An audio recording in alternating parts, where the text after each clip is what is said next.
ዩቲዩብ በዩቲዩብ የምትከታተሉኝ ቅዱሳን ሰላም ለእናንተ ይሁን።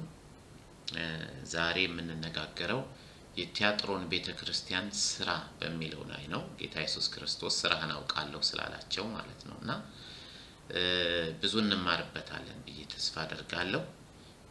በተለይ ለዚህ ዘመን ክርስቲያኖች ሃይፐር ግሬስ ለሚያጋነኑ ጸጋን ያጋነኑ ስራን ለሚክዱ መንፈሳዊ ስራን ለሚያጣጥሉ ሰዎች መልስ ይሆናል ብዬ ተስፋ አደርጋለሁ።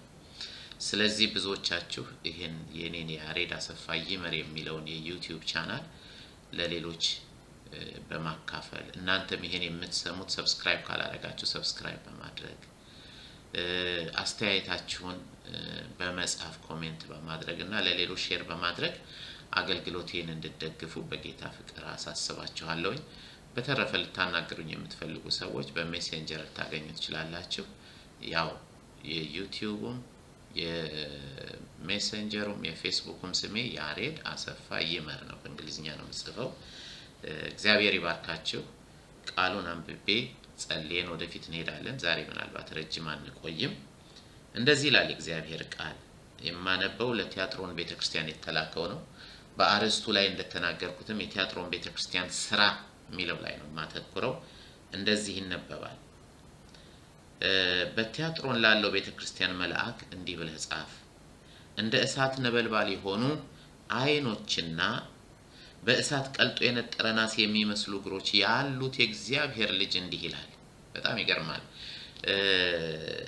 እዚህ ላይ ያለውን በደም ተንትነን አይተነዋል።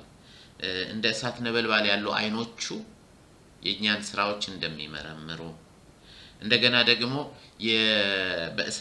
በእሳት ቀልጦ የነጠረ ናስ የሚመስሉ እግሮቹ እንደሚያደቁ የእግዚአብሔር ልጅ መሆኑ ደግሞ የስልጣን ሁሉ የበላይ መሆኑን ተመልክተን ነበር።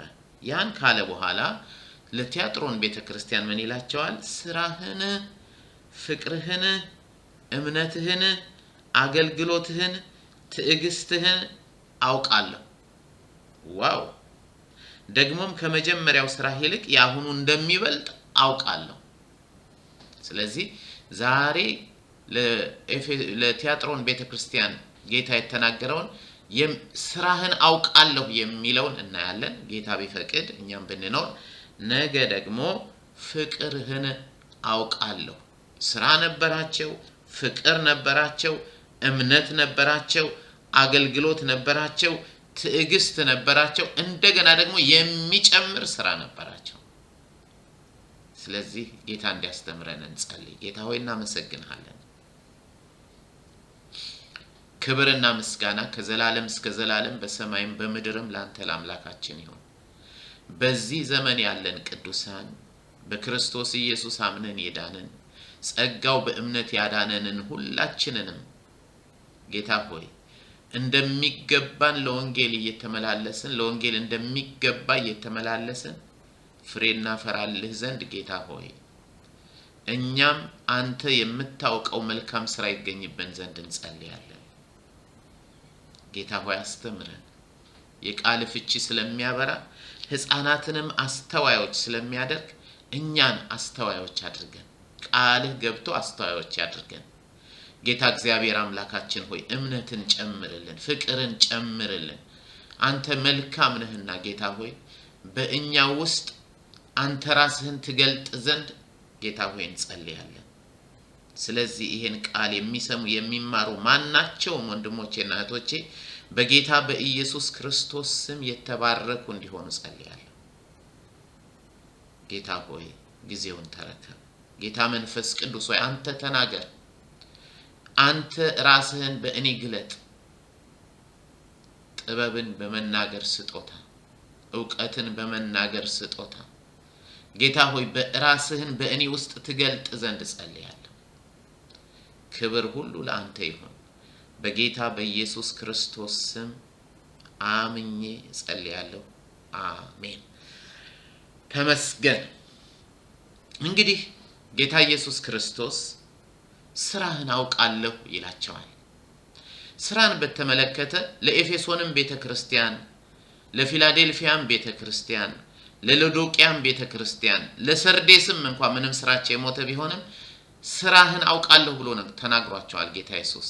ስራህን አውቃለሁ ያላለው ጌታ ለሰምረኔስ ቤተክርስቲያንና ለጴርጋሞን ቤተክርስቲያን ብቻ ነው። ምንም እንኳን ለሰምረኔስ ቤተክርስቲያን ደግሞ ስራህን አውቃለሁ ባይላቸው እስከ ሞት ድረስ ታማኝ የነበሩ ክርስቲያኖች እንደሆኑ ግን ተናግሮላቸዋል። ለጴርጋሞኖችም ምንም እንኳን ስራህን አውቃለሁ ተብሎ ባይጻፍም ታማኙ ምስክር አንጢጳስ በተገደለበት ጊዜ እምነታቸውን ያልካዱ ጽኑ ክርስቲያኖች እንደነበሩ ጌታ ኢየሱስ ክርስቶስ ዕውቅና ሰጥቷቸዋል። ስለዚህ ይሄ ስራህን አውቃለሁ የሚለው ከልባችን ልንሰማው አስተውለን ልናብላላው ልናብሰለስለው የሚገባ ነገር ነው። የሚገርማችሁ ይሄን በሚመለከት ስራህን አውቃለሁ የሚለውን በሚመለከት ለኤፌሶን ቤተክርስቲያን የተባለውን የኤፌሶን ቤተክርስቲያን በዚያ ዘመን የሰራችውን እዚሁ የኔ ዩቲዩብ ላይ ያሬድ አሰፋ ይመር ብላችሁ ዩቲዩብ ላይ ብትገቡ 61ኛው ቪዲዮ ላይ ታገኙታላችሁ። በጣም ይጠቅማችኋል ብዬ ተስፋ አደርጋለሁ። አንዳንዱን ሐሳብ ግን ዛሬም ስለማነሳው ከልብ እንድትከተሉኝ በጌታ ፍቅር አሳስባችኋለሁ። በኤፌሶን ቤተክርስቲያን ስራቸው በጌታ ዘንድ የታወቀና ስራውንም ለመስራት የሚያሳዩትን ጥረት ጭምር ጌታ አንስቶ ተናግሯቸዋል። ስራህን አውቃለሁ ጥረትህን አውቃለሁ ነው የሚቀጥለው። የነዚህ ስራህን አውቃለሁ ፍቅርህንም አውቃለሁ ነው የሚቀጥለው። እነዛ ግን እዚህ ላይ ሲጨርስ ምን ይላቸዋል? ከፊተኛው ይልቅ ከመጀመሪያው ስራው ይልቅ ያሁኑ እንደሚበልጥ ደግሞ አውቃለሁ በማለት የነዚህም እየጨመረ የሚሄድ ስራ እንደሆነ ጌታ ኢየሱስ ክርስቶስ ይናገራል። ወደ በኋላ ላይ እናየዋለን። አሁን በዚች በቲያጥሮን ቤተክርስቲያን ስለ ስራቸው ብቻ ሳይሆን የሚናገረው እየጨመረ ስለሚሄድ ስራቸው ነው። አንድ ስራ አላቸው በእሷ ላይ ብቻ ስቲክ አድርገው የቀሩ ሳይሆኑ እየጨመረ አባት ቤተክርስቲያን ነበረች።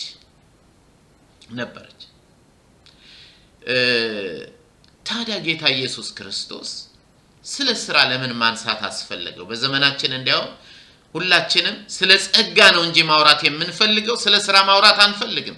የዳነው በጌታ ኢየሱስ ክርስቶስ አምነን በጸጋ መሆኑን ሁላችንም እናምናለን። እኔ አምናለሁ። ዛሬ ስለ ስራ ብናገርም በዚህ አምናለሁ። ምክንያቱም ሮሜ ምዕራፍ 3 ላይ ቁጥር 27 ላይ በደንብ አስረግጦ ተጽፏል። እንዲህ ይላል፣ ታዲያ ትምክህት ወዴት ነው? እርሱማ ቀርቷል። ስለ መዳን ነው የሚናገረው። በየትኛው ህግ? በስራ ህግ ነውን? አይደለም፣ በእምነት ህግ ነው እንጂ ይልና ማንም ሰው ህግን በመፈጸም ሳይሆን በእምነት እንዲጸድቅ እናረጋግጣለን ይላል። መደበኛውን ትርጉም ነው ያነበብኩት። እንዲያው ኤፌሶን ምዕራፍ 2 ቁጥር 8 ላይ ሄዳችሁ ስታምነቡ በእምነት በጸጋ ድናችኋልና፣ የቀደመው ትርጉም ጸጋው በእምነት አድኗችኋልና ይህም የእግዚአብሔር ስጦታ ነው እንጂ ከናንተ አይደለም፣ ማንም እንዳይመካ በስራ አይደለም ይላል። አይሰማ? የሚሰማ መሰለኝ እህት ራሄል። ኦኬ፣ የሚሰማ መሰለኝ። ምክንያቱም እኔ ጋር እንደሚሰማ ነው የሚያሳየው የማይኩ በተን ማለት ነው። እግዚአብሔር ይመስገን። ታዲያ ጌታ ኢየሱስ ክርስቶስ ስራን በተመለከተ በተደጋጋሚ ለምን ማንሳት አስፈለገው? ምንም እንኳን በቤተ ክርስቲያን ውስጥ ሙሉ መጽሐፍ ቅዱስ በእጃቸው የነበረ ቢሆንም በዚያ ዘመን እስከ 16ኛው መቶ ክፍለ ዘመን ድረስ ወይንም የፕሮቴስታንት እምነት እስከተጀመረበት ጊዜ ድረስ ክርስትና አንድ ወጥ አስተምሮ አልነበረውም። እንደምታውቁት የሮሜ መልእክት አበክሮ አጽንቶ የሚናገረው ስለ ጸጋ ሲሆን ስለ ስራም ይናገራል። ቀደም ከላይ እንዳነበብኩት ስለ ሌላንም ማሳያችኋለሁ።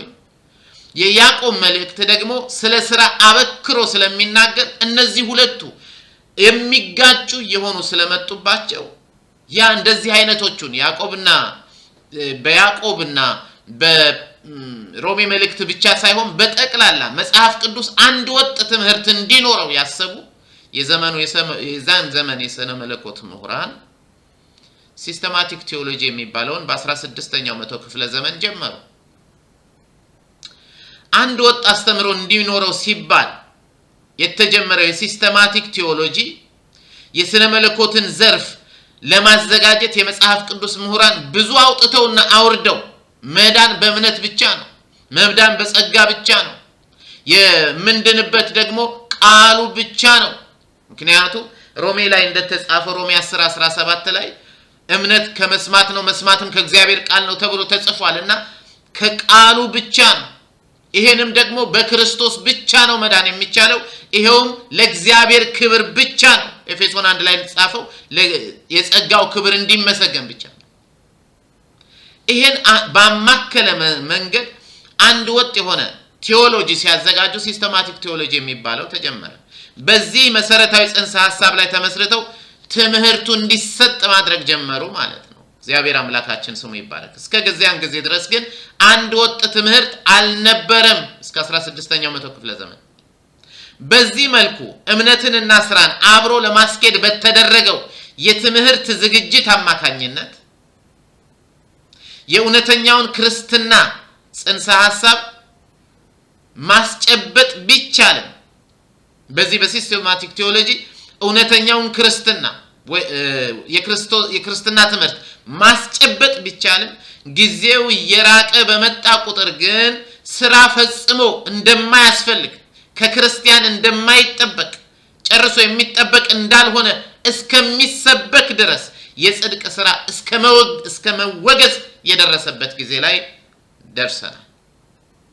ስራን የሚነቅፉ አስተማሪዎች ትምህርቶቻቸው በእግዚአብሔር እውነት ላይ በእግዚአብሔር የእውነት ጽንሰ ሐሳብ ፕሪንሲፕል ላይ የመሰረቱ ሳይሆኑ እነዚህ ስራን የሚቃወሙት የራሳቸውን ፈቃድ ለማድረግ ካላቸው ጉጉት የተነሳ ትምህርቶቻቸው ጥቅስን በመደመር ላይና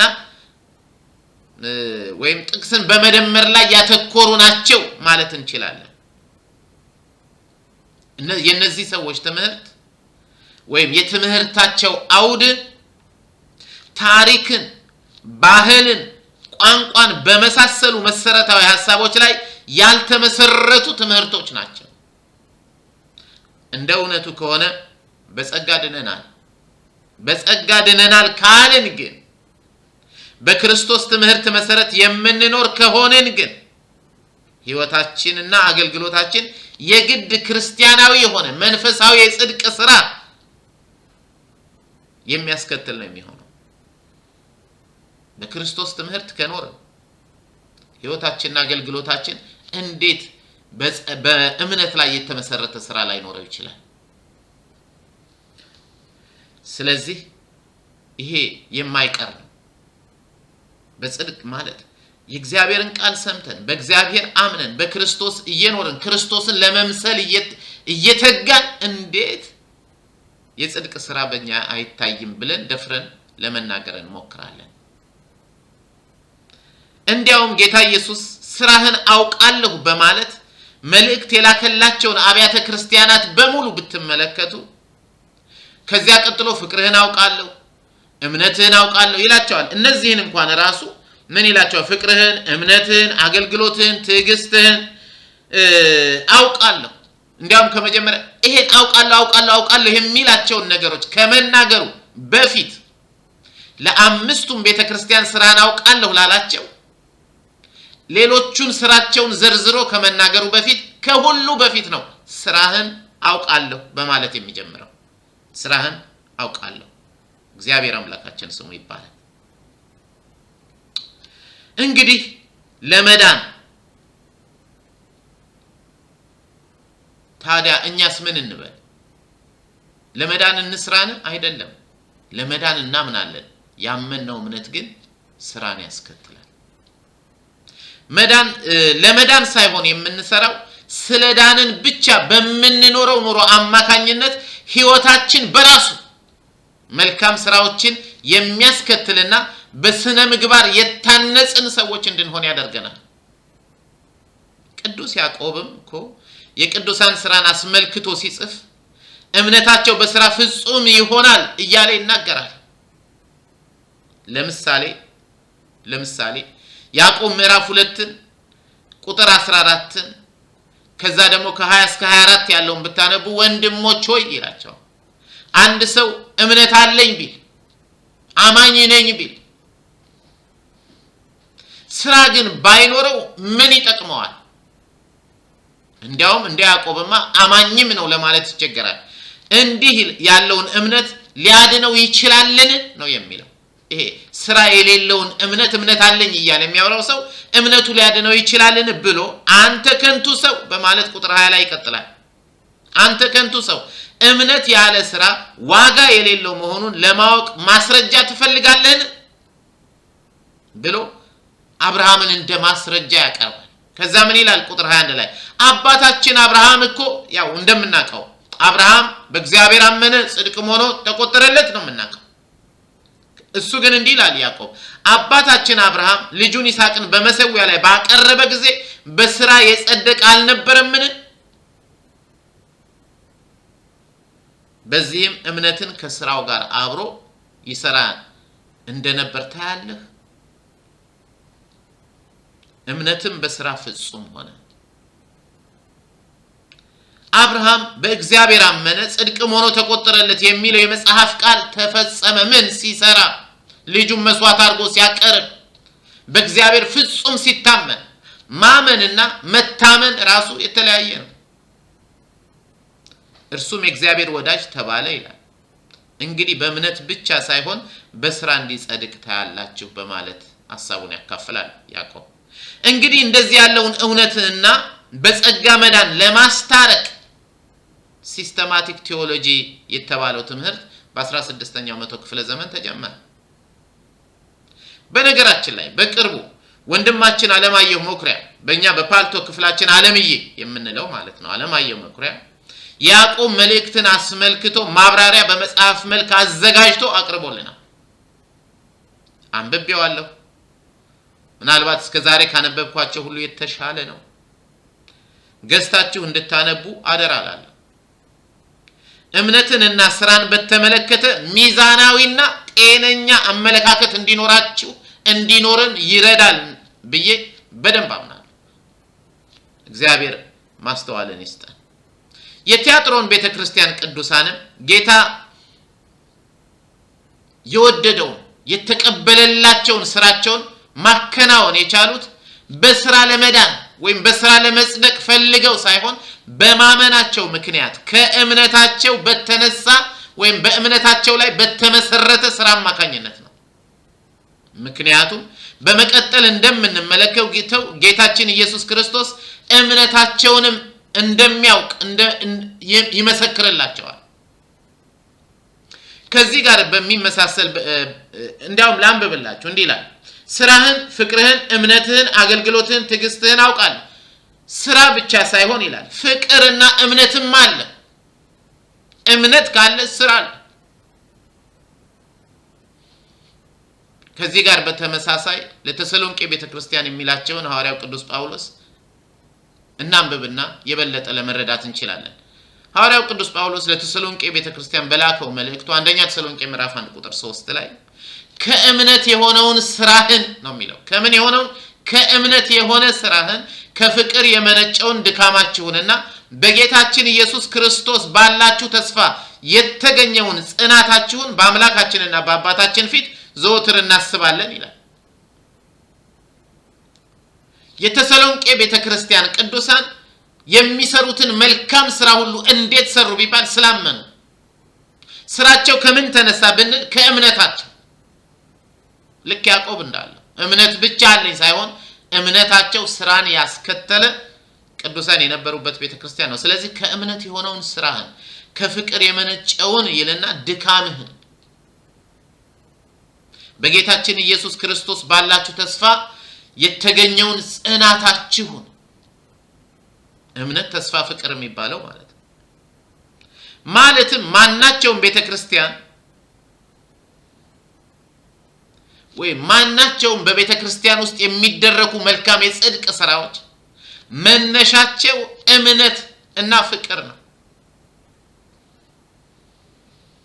ይሄ ደግሞ በቲያጥሮን ቤተክርስቲያን የሚታይ ነው። የቲያጥሮን ቤተክርስቲያን ቅዱሳንንም በተመለከተ ጌታ ኢየሱስ ክርስቶስ በዚሁ ክፍል የሚናገረውን ስንመለከት ስራቸውን ብቻ ሳይሆን ይቅርታ እንዲሁ አልጠጣ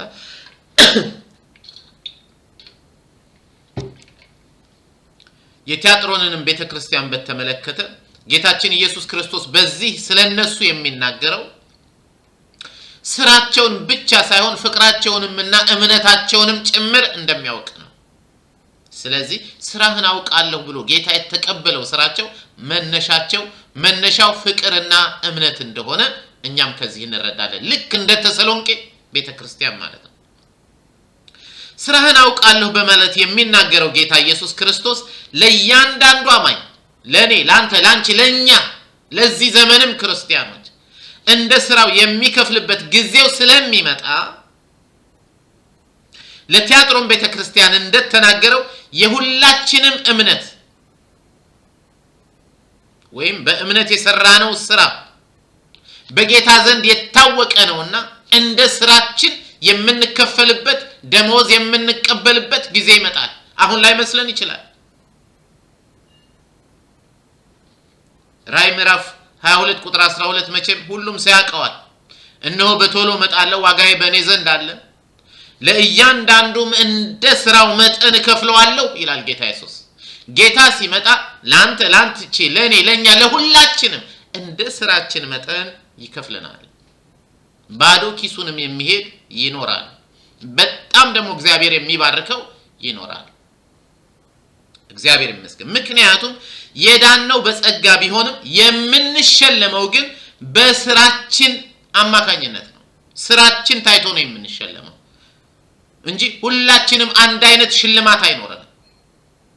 ስለዚህም ስራችን ወደ ጌታ ስንሄድ የሚረሳ አይደለም፣ እንዲያውም ተከትሎን ነው የሚሄደው። የሰራነው ስራ ሁሉ ተመዝግቧል።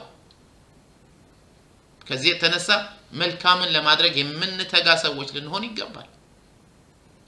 ራዕይ ምዕራፍ 14 ቁጥር 13ን ስታነቡ ከእንግዲህ በጌታ ሆነው የሚሞቱ ብፁዓን ናቸው ካለ በኋላ እንዲያውም ምንድነው የሚለው? ከእንግዲህ በጌታ ሆነው የሚሞቱ ብፁዓን ናቸው ብለህ ጻፍ የሚል ድምጽ ከሰማይ ሰማሁ። ከዚያስ መንፈስም አዎ ስራቸው ስለሚከተላቸው ከድጋማቸው ያርፋሉ ይላል። ምን ስራቸው ስለሚከተላቸው? አንተ ምስኪን ሰው ሆይ፣ አንቺ አማኝ እህቴ ሆይ፣ እናንተ መንፈሳዊ ስራን ቸል ያላችሁ ቅዱሳን በሙሉ ስራችሁ ይከተላችኋል። ጥቂት ይሁን ብዙ፣ ክፉ ይሁን መልካም፣ በኢየሱስ አምናችሁ ድናችኋል። ግን ስራችሁ ተከትሏችሁ ይሄዳል። እናንተም ብቻ ሳይሆን እኔም ስራዬ ተከትሎኝ ይሄዳል። አማኞች ሁላችንም በበጉ የፍርድ ወንበር ፊት ለመቅረብ ወደ ጌታ ስንሄድ ባዶ እጃችንን ሳይሆን የምንሄደው ስራችንም አብሮን ተከትሎን ነው የሚሄደው ነው የሚለው። ስራቸው ስለሚከተላቸው ነው የሚለው። ከድካማቸው ያርፋሉ። በስራ ምክንያት ደክመዋል። እናስ የሚያርፉበት ጊዜ ይመጣል። እንዴት? ስራቸው ተከትሏቸው ይሄዳል። ይገርማል። ከዚህ የተነሳ ነው የምንቀበለው ዋጋ የሚወሰነው፣ ጌታ የሚከፍለን። ሮሜ ምዕራፍ 2 ላይ የሚያስገርም ቃል አለ። ሮሜ ምዕራፍ 2 ከ5 እስከ 11 ዝም ብዬ ላንብበው። ነገር ግን በድንዳኔህና ንስሐ በማይገባ ልብህ ምክንያት ትክክለኛ ፍርዱ ሲገለጥ የማን ጌታ በእግዚአብሔር ቁጣ ቀን በራስ ላይ ቁጣን ታከማቻለህ ይልና እግዚአብሔር ለእያንዳንዱ for everyone እንደ ስራው ይሰጠዋል። በጎ የሆነውን ጸንቶ በማድረግ ምኑን? በጎ የሆነውን ጸንቶ በማድረግ ክብርን ሞገስንና ዘላለማዊነትን ለሚሹ የዘላለም ሕይወት ይሰጣቸዋል። በጎ የሆነውን ጸንቶ በማድረግ ክብርን ሞገስን ዘላለማዊነትን ለሚሹ የዘላለም ሕይወት ይሰጣቸዋል። ምን ለሚያደርጉ? በጎ የሆነውን ጸንቶ በማድረግ ክፉ በሚያደርግ በማንኛውም ሰው አስቀድሞ ባይሁድም ከዚያም በአህዛብ ላይ መከራና ጭንቀት ይሆናል። ነገር ግን ይላል በጎ ለሚሰራ ለማንኛው አስቀድሞ ለአይሁድ ከዚያም ለአህዛብ ክብር ሞገስና ሰላም ይሆንለታል። እግዚአብሔር ለዚህ ያብቃን። የቲያጥሮን ቤተክርስቲያን አማኞች በመልካም ስራዎች ላይ የተሰማሩ እንደነበሩ በዚህ ቦታ ላይ ተጽፎ እናነባለን እንጂ የሰሯቸው መልካም ስራዎች ምን እንደሆኑ አናቅም። በኤፌሶን ለምሳሌ ወንጌልን በማሰራጨት ሴንተር ስለነበረች ብዙ በአካባቢው የነበሩትን አውራጃዎች ሁሉ ለመድረስ የተጠቀመባት ከተማ ነች። ስለ ቲያጥሮን አልተጻፈልንም፣ ግን አንድ ነገር እናውቃለን። መልካም ስራ ነበራቸው። ለምን? ፍቅርና እምነት ነበራቸው። እርግጥ ነው በኋላ ላይ የሚነቀፉበት ነገር ሲመጣ ነብይ ሳትሆን ነብይ ነኝ የምትለው ኤልዛቤልን ቸል ስለምትላት የምነቅፍበት ነገር ደሞ አለኝ ይላቸዋል።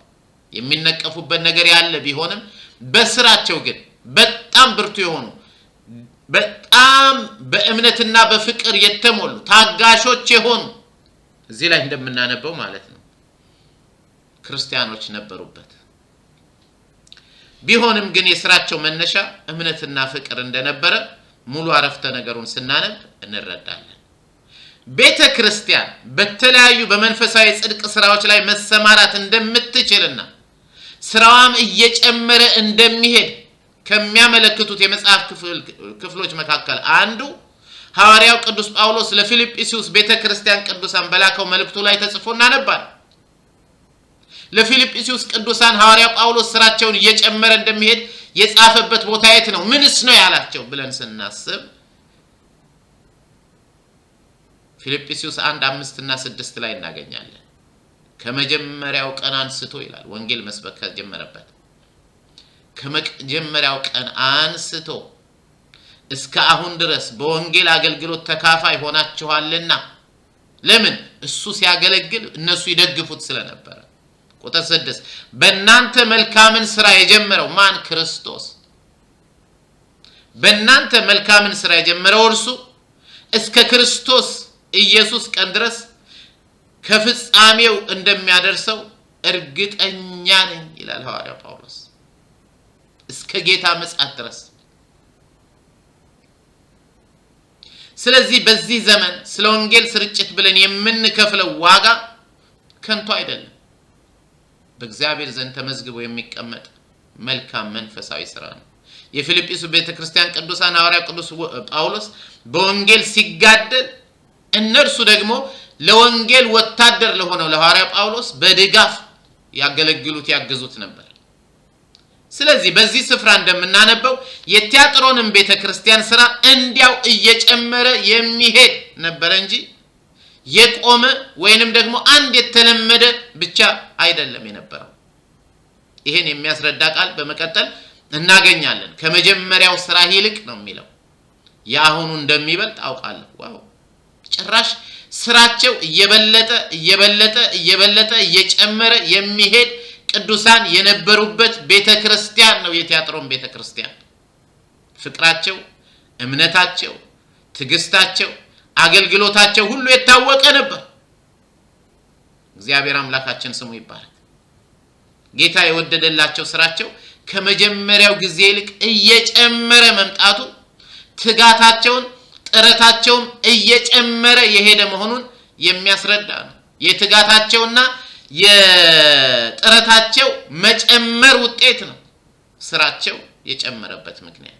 ይህን ስናስብ የቲያጥሮን ቤተክርስቲያን መንፈሳዊ ሁኔታ ከኤፌሶን ቤተክርስቲያን መንፈሳዊ ከኤፌሶኗ ከተጻፈላት መልእክቱን ስናነበው ለኤፌሶን ከተባለው ጋር ስናነጻጽረው የተለያየ ሆኖ እናገኘዋለን። ምክንያቱም በኤፌሶን ቤተክርስቲያን ፍቅር እየቀነሰ ነበር የሄደው። በዚች ቤተክርስቲያን ግን ፍቅራቸው እንዳለ ሆኖ ስራቸው እየጨመረ ነው የሄደው። መንፈሳዊ ስራ እየጨመረ የሚሄደው እምነትና ፍቅር ሲጨምር በመሆኑ ምክንያት ከዚህም ተነስተን የቲያጥሮን ቤተክርስቲያን እድገት በሁሉ አቅጣጫ ነበረ ማለት እንችላለን። እኛስ ዛሬ ምን እንላለን? እንዲያውም ዛሬ እዚህ ላይ ልጨርሰው። እናንተ ስለናንተ ህይወት፣ እኔ ስለራሴ ህይወት፣ እኛ ስለያንዳንዳችን ስለራሳችንና ስለምናመልክበት የቅዱሳን ህብረት ምን ምንለው ነገር አለ? ምን የተሰራ ስራ አለ? እርግጥ ነው በቤተክርስቲያን የእግዚአብሔር ቃል ሲሰበክ አብረን ስንጸልይ ብዙ ነገር ተደርጓል። ግን ከፍቅርና ከእምነት የተነሳ የምናደርገው የጽድቅ ስራ ሌሎችን የምንጠቅምበት መንገድ ጌታ ኢየሱስ ክርስቶስ አሁን መጥቶ ለእናንተ ቤተክርስቲያን ቢናገር ስራህን አውቃለሁ ነው የሚለን ወይንስ እንደ ሰርዴስ ቤተክርስቲያን ስራህን አውቃለሁ በሕይወት እንዳለ ይወራል አንተ ግን ሞተሃል ነው የሚለን? አያችሁ ቅዱሳን እኛ የዳነው በጸጋ ነው። እንዴት? ስላመንን። ምን ስላመንን? ቃሉን ስላመንን። ቃሉ ምን ነገረን? ክርስቶስ ኢየሱስ አዳኝ መሆኑ። ከዚህም የተነሳ እግዚአብሔርን እንድናከብር። ለዚህ ነው ጸጋ ብቻ፣ እምነት ብቻ፣ ክርስቶስ ብቻ፣ ቃሉ ብቻ፣ ጸጋ ብቻ፣ እምነት ብቻ፣ ክርስቶስ ብቻና ለእግዚአብሔር ክብር ብቻ የሚለው የተነሳው። እስከ 16ኛው መቶ ክፍለ ዘመን ጅማሬ ድረስ የፕሮቴስታንት እምነት በ1517 ማርቲን ሉተር እስከጀመረበት ጊዜ ድረስ ምንም እንኳን 66ቱም መጽሐፍ ቅዱሶች በቤተክርስቲያን የነበሩ ቢሆኑ አንድ ወጥ የነበረ ትምህርት ስላልነበራቸው በ16ኛው ክፍለ ዘመን ጅማሬ ላይ ሲስተማቲክ ቲዮሎጂ የተባለ በአንድ ጀርመን ቲዮሎጂሻን ዌስትሚኒስተር ደርቢ ላይ አይ ቲንክ ኢንግላንድ ነው እንዳልሳሳት ሲስተማቲክ የሚባለው ቲዮሎጂ ተጀመረ። ሁሉንም እርስ በርሱ የሚጋጭ የሚመስሉትን መጽሐፍ ቅዱሳዊ አስተምህሮችን ወደ አንድነት በማምጣት ለማስተማር የተደረገው ጥረት ነው። በጊዜው ጥሩ ውጤት አመጣ። አሁን ግን ጊዜው እየጨመረ በሄደ ቁጥር ስራ ፈጽሞ እንደማያስፈልግ የሚሰብኩ ሰዎች መጡ። ያዕቆብ ደግሞ እንዴ አመኛለሁ ካልክማ ስራ መኖር አለበት፣ የሚታይ ስራ መኖር አለበት። እንዴት? ለመዳን የሰራኸው ሳይሆን ስላመንክ የሰራኸው ስራ መኖር አለበት። አምነህ ካልሰራህ ምን ማለት ነው በሚል ያዕቆብ መሞገት ጀመረ። ይሄን ለማስማማት ነው እንግዲህ ሲስተማቲክ ቲዮሎጂ ያዕቆብንና ሮሜን ለማስማማት ብቻ ሳይሆን በጠቅላላ በመጽሐፍ ቅዱስ ውስጥ እርስ በርሳቸው የሚጋጩትን ትምህርቶች ለማስተካከል የተሰጠ አገልግሎት ነው። ከዚህ የተነሳ በዚህ ዘመን ገና ለገና መንፈሳዊ ስራ የተሰራ እንዳይነሳ አንዳንድ ቦታ ላይ ኢቭን እንደ ኃጢአት እስኪመስል ድረስ የሚሰበከው ጌታ ኢየሱስ ግን ስራህን አውቃለሁ የሚል አምላክ። ጌታ ሆይ እናመሰግናለን። ከእምነት የሚነሳ የጽድቅ ስራ መስራት እንድንችል ልባችንን አእምሯችንን ሁሉ ተቆጣጥረህ ጌታ ሆይ ለዚህ ነገር አነሳሳ። ለሁሉም ቤተክርስቲያን ስትጽፍ ጌታ ኢየሱስ ሆይ መልእክትህን ስትልክ ሐዋርያው ዮሐንስን እንዲህ ብለህ ጻፍ ስትለው ስራህን አውቃለሁ እያልክ አስጀምራ። ጌታ ሆይ ከእምነት የሚነሳ ስራ እንደ ተሰሎንቄዎች እንደ ቲያጥሮኖች በሁሉም አብያተ ክርስቲያናት የበዛ እንዲሆን እንጸልያለን። ስለ ሁሉም ተባረክ። አምነን በጌታ በኢየሱስ ክርስቶስ ስም እንጸልያለን።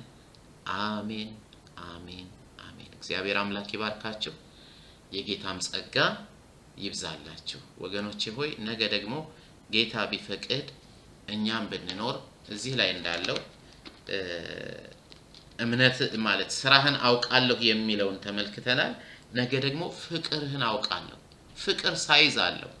ቀጥለን እምነትህን አውቃለሁ፣ እምነት ሳይዝ አለው። ይሄን እንመለከታለን ጌታ ቢፈቅድ። እስከዚያው ሰላም ቆዩልኝ። ያሬድ አሰፋ ይመር የሚለውን ይሄን የዩቲዩብ ቻናል ሰብስክራይብ አድርጉ፣ ለሌሎችም ሼር አድርጉ። ሐሳባችሁን ኮሜንት ላይ ጻፉልኝ። ስለ ሁሉም አመሰግናችኋለሁ። እግዚአብሔር ይባርካችሁ። መልካምና የተባረከ ምሽት ይሁንላችሁ። እዚህ ላይ ይጨርሳል።